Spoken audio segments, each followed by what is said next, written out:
Of our good friends. Albert, thanks for joining us. Have me, guys. On like 30 seconds of sleep from last night, so we appreciate you closing your eyes for 5 seconds, then coming on the show. Just keep your foot on the gas all weekend, and then, hopefully get some rest on Sunday and Monday. There you go. Okay, so let's start here with the locals first, because it is rare when you see two division rivals trading with each other, and it was the Eagles and the Dallas Cowboys sort of conspiring to keep Devontae Smith away from the New York Giants. What do you know about what went down last night with the three NFC East teams? Well, I can tell you the Giants were taking Devontae Smith. I know that for a fact. And, it's interesting because it doesn't always work out that way. I think maybe the best example I can give you guys is like Rob Gronkowski 11 years ago, and the Patriots jumped over the Ravens. I think they traded with the Raiders to get Rob Gronkowski. And the thought was, the Patriots know the Ravens really well. They probably had a beat on the fact that Rob Gronkowski was going to Baltimore. Well, the truth was, which I was able to kind of flesh out afterwards, that the Ravens had failed Rob Gronkowski on his physical, and the doctors weren't going to let doctors literally weren't going to let the Ravens take him. So I don't think the Patriots would complain about whatever the fourth round pick they gave up to go up and get him. but yeah, I mean, like it doesn't always work out that way, and so the Eagles, I think, were sharp to figure it out. I don't think it was an obvious need for the Giants, guys. Like, I really don't. Even though they wound up taking one later, I would rank it maybe like third or fourth on their needs. After they signed Kenny Galladay, they have John Ross in there. They have Sterling Shepard, who they paid. Like, just doesn't feel like the biggest need. But clearly, you see what they wanted to add, which was an element of explosiveness to the offense. They did. So, Albert, if Smith is there at 11. They're not making that trade with the Bears, right? I don't think so. No. Okay. I mean, the fallout of that's going to be really interesting too. But I can tell you, like, they had competition for the pick too, and like Minnesota was looking at coming up, New Orleans was looking at coming up, and so they had a number of different suitors for the pick, and. I think the fact that Justin Fields was there probably upped the ante a little bit. Teams are always willing to go the extra mile for a quarterback. And, the Bears knowing that the guy that they had targeted had just sort of slipped into their range. And I don't think the Bears wanted to trade into the top 10 because the cost would have been prohibitive. Were willing to pay the quarterback premium to go up and get him. And, I think, an interesting piece of this is two of the picks that the Giants get back, including including first rounder, are 2022 picks. And, I think we've talked a lot over the last couple of weeks about how there is a little extra value on those picks because you're going to have a more normal draft process in 2022 and probably a larger group of players declaring for the draft in general. Albert, this is the one question I want answered about this from the Giants' point of view. And I like what the Giants did, but I'm just curious. Did Jerry Jones call Dave Gettleman and say, I got Philadelphia on the hook for a third-round pick. Can you top it? Knowing the league, knowing the Cowboys as well as you do you think Jerry made that call to Dave Gettleman? I mean, I don't know if Jerry personally made it. Or somebody in the Cowboys, right? I would think maybe somebody did, yeah. Yeah, and look, like, I don't think this is a bad result. Like, what would you guys rather have right now?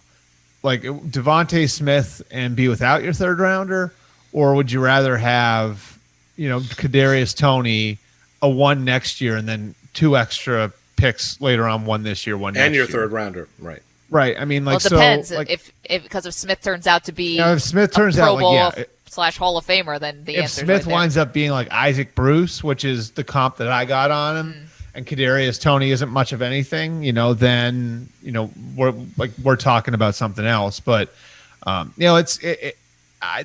be really interested. It'd be interesting to see like what would have happened now. And obviously we wouldn't know if it had played out this way. But if Devontae Smith's there at 11 and the Bears offers on the table, what the Giants would have done, because we know Dave Gettleman doesn't have a long history of trading back or much history at all. So the fact that he did it was a little eye-opening. And if a player like Smith were there for him, it would have been interesting to see whether or not he would have done it or if he would have taken the ransom that the Bears gave for the pick. Sure. Albert, how about the Jets and Joe Douglas? They get their quarterback. Obviously, everyone knew they were taking Wilson second overall, but then to use some of that draft capital that they have to go get an interior offensive lineman that, as Douglas said after the draft, after the first round last night, they viewed as a top 10 talent.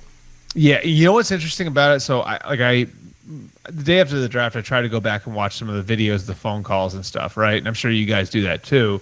And one of the things I noticed was Robert Saleh getting on the phone with Zach Wilson, and it really stuck out to me how he said, "We're going to lift you up, not the other way around." And I really think that's such an important thing to say to a young quarterback, because too often these guys get drafted high, they naturally go to bad teams, and I think in a lot of cases the reason they fail is because they're being asked to do too much when they're young, because the teams around them aren't very good. And I don't think it's a coincidence that a lot of the guys that have made it have been in good situations. Patrick Mahomes, I'm not saying he wouldn't have made it otherwise, but look at the freaking situation he was dropped into. Got to sit for a year. Andy Reid's his coach. He's got two established tackles in front of him in Eric Fisher and Mitch Schwartz, and he's throwing to Tyreek Hill and Travis Kelce. By the way, he gets to learn from Alex Smith. It's just, so I think so much of this is situational. And what I really like about what Joe did here is we're not going to let happen to you what happened to Sam Darnold, right?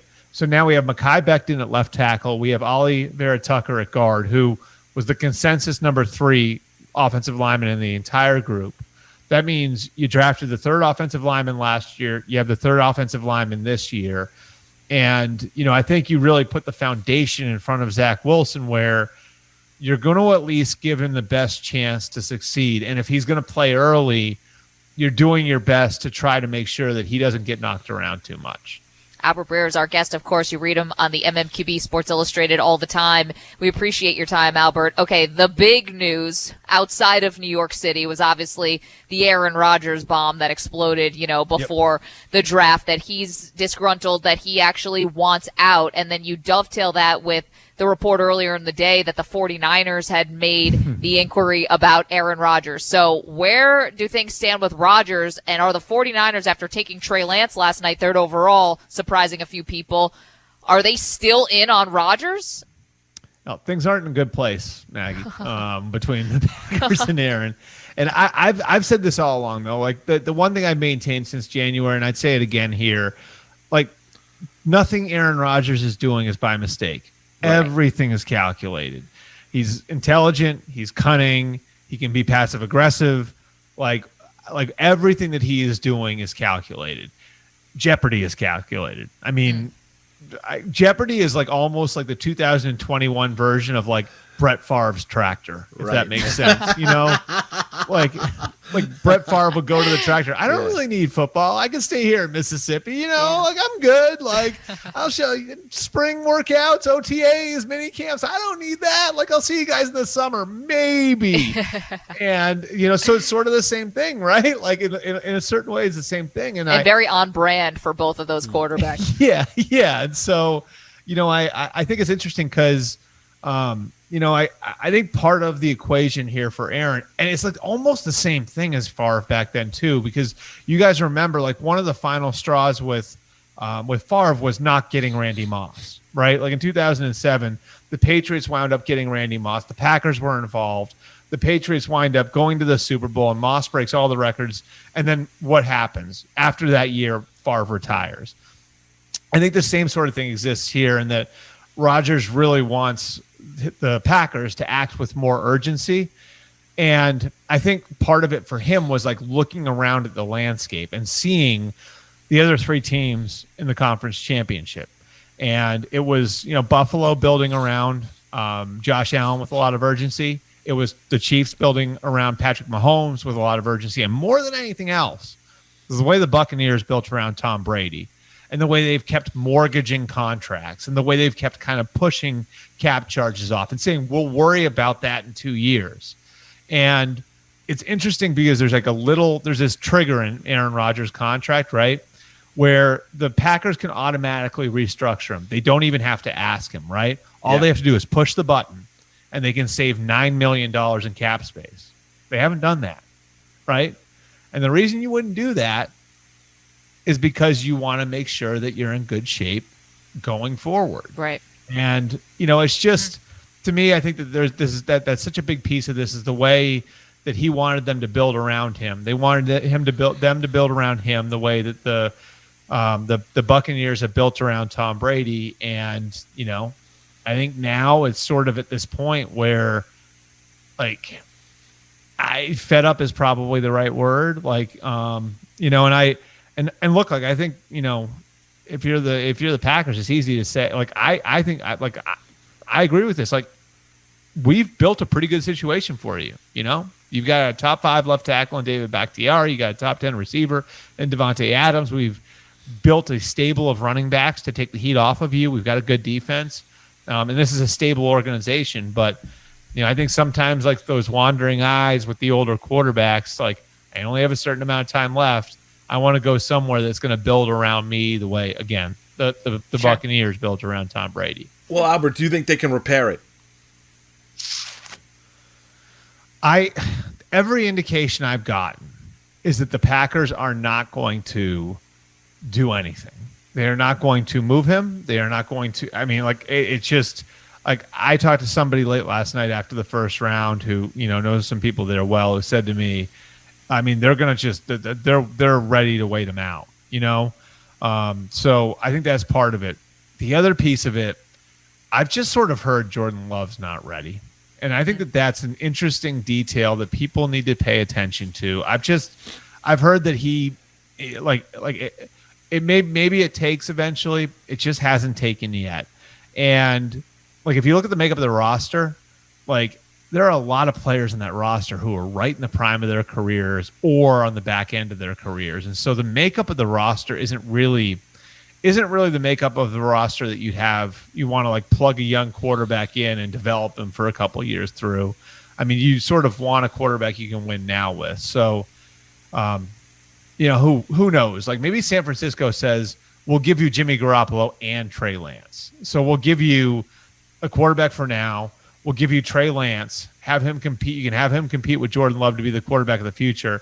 And then we'll give you, 2 extra first-round picks. And maybe they do it, but I think right now the Packers' approach is, like, we're not acquiescing to Aaron Rodgers. We're gonna wait this out, and we believe Aaron Rodgers is eventually going to show up.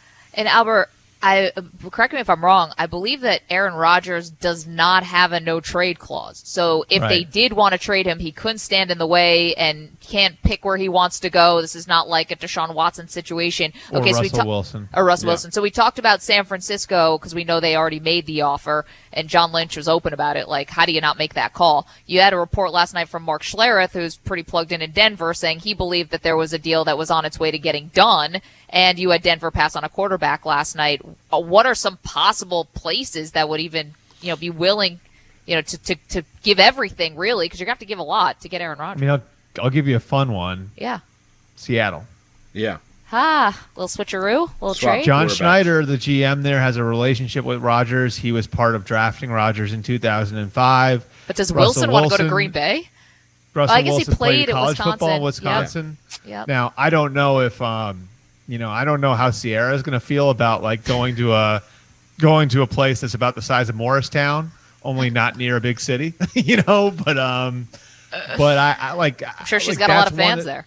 That's one that sort of makes sense, right? Like, if the Packers will let Russ cook, Albert, so we don't have to worry about them allowing him to throw the football, right? Like, to some will degree, they? It could be like, but to some degree, it could be like you take on our problem, we'll take on your problem, sort of thing, and everybody gets a fresh start. And that idea, I think, would be sort of interesting. New Orleans is another one that, I mean, look, they're ready to win right now. I mean, New Orleans was sniffing around on a trade up. Now, we all know how cornerback hungry they were, but I have to think if they were exploring that going into the top 15 picks, I heard they like J.C. Horn. That almost had to be. There almost had to be a quarterback there that they were looking at. So I don't think New Orleans would. I think New Orleans would be another one. it's just weird how the Raiders keep popping up on everybody's lists. You know what I mean? Maybe everybody just wants to live in Vegas, but who's clamoring to get there? Yeah. I mean, like the offensive line's in shambles. It's just that's been a weird one. But I mean, Seattle and San Francisco and New Orleans would all make sense just because they're very much in a win now position. Albert, when your big takeaway of the draft, let's start with the 49ers, right? The smoke screen around Mac Jones. They go Trey Lance third overall.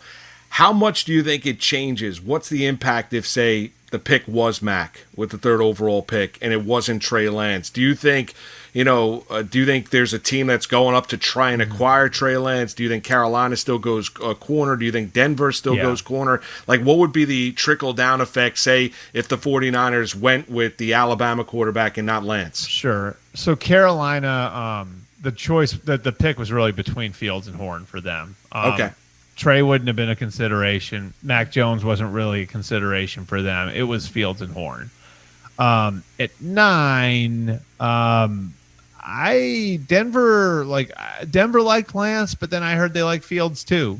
So I'm not positive exactly what happens with Trey. Maybe Atlanta takes him at 4. You know what I mean? Like, I guess that could be on the table too. And I think that's part of San Francisco trading up was to get in front of Atlanta. But it definitely would have affected some things, and then what do the Patriots do? Like, do the Patriots take a quarterback, or do the Patriots maybe make a move for Justin Fields? Are they in the mix? Because I had heard they were very, very passive about trading up. And I think part of their comfort level was like the 2 quarterbacks were sitting there coming out of the top 10. So I think the reverberations, what could have happened in the draft are big.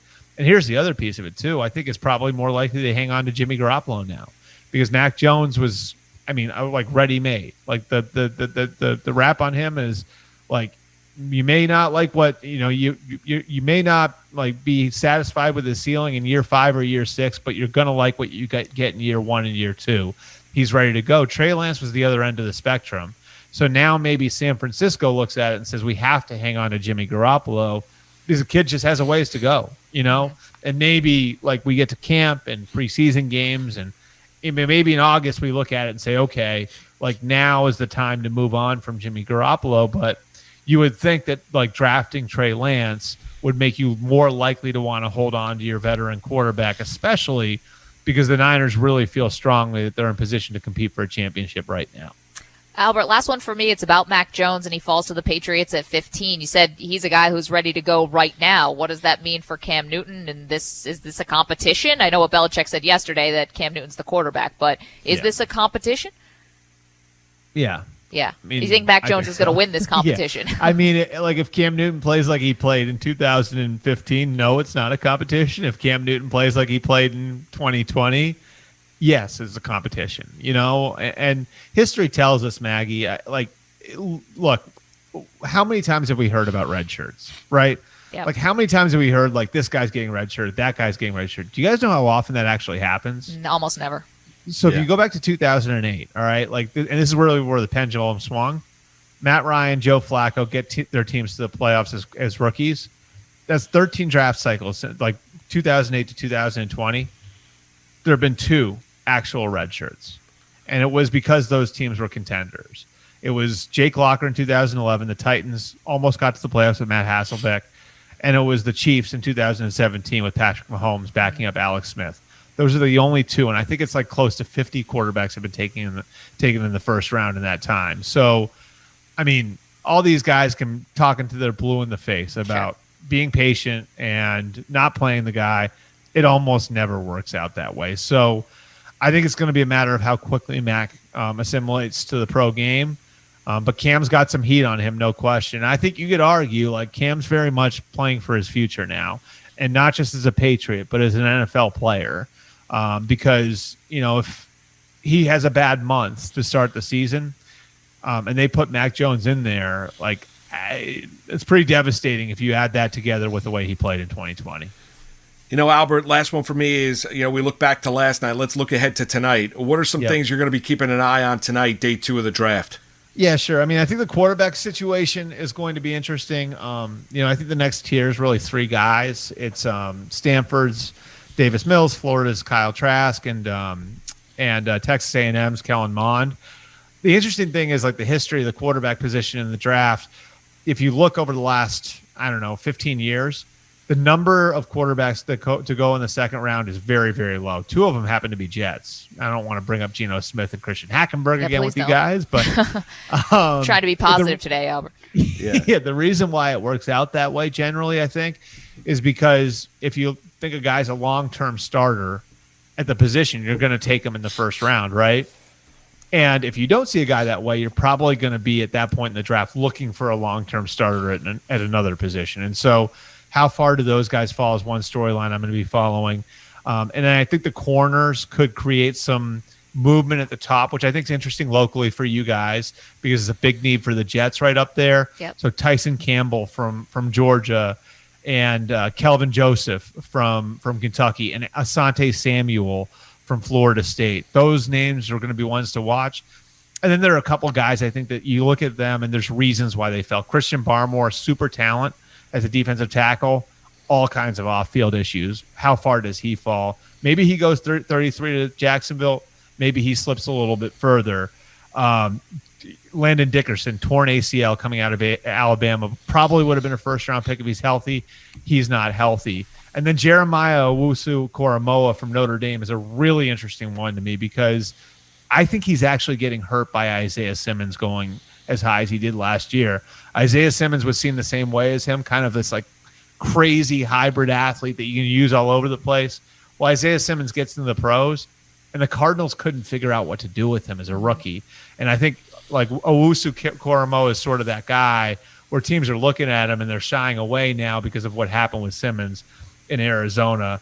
And so like those are some of the names I would keep an eye on. Another name for the Jets, if you guys are interested in the receiver position, Elijah Moore from Ole Miss. Like teams love him. And you may remember he's like the dog peeing guy from the Egg Bowl 2 years ago. Well, we're used to that around here with Odell. What's so funny about it though, like A+ character. Like you talk to teams about like how he's done in the meetings, like unbelievable kid. Like everyone loves him. And it's the dog peeing guy. Yeah. The comp I've gotten for foul, him is that was rough. Yeah. That was so bad. So the comp I've got for him is Randall Cobb. And so he could be like an interesting player for the Jets there in round 2. So lots of good names there. And I think you're going to see a little movement because of that cornerback position at the top. I'm so glad that teams aren't holding the dog peeing thing against this guy because I thought it was crazy when Odell Beckham got so much backlash for it. It was nuts, and I also thought this poor kid. But this guy actually cost himself. He did cost himself a lot. Really cost him that game. Like, because that game. Yeah, he did. Yeah, like, they if you threw the remember, flag they on missed him. the extra point. They wound up losing the game. And so, I'm sure he felt terrible about it. But it was actually like a costly act in a rivalry game. So. I know. But that's because the NCAA has no sense of humor. Anyway, Albert, for another time. Thank you so much. We appreciate it. We know you're on no sleep whatsoever, but we always appreciate your perspective, so thank you. Awesome. Thanks, guys. Have a good one.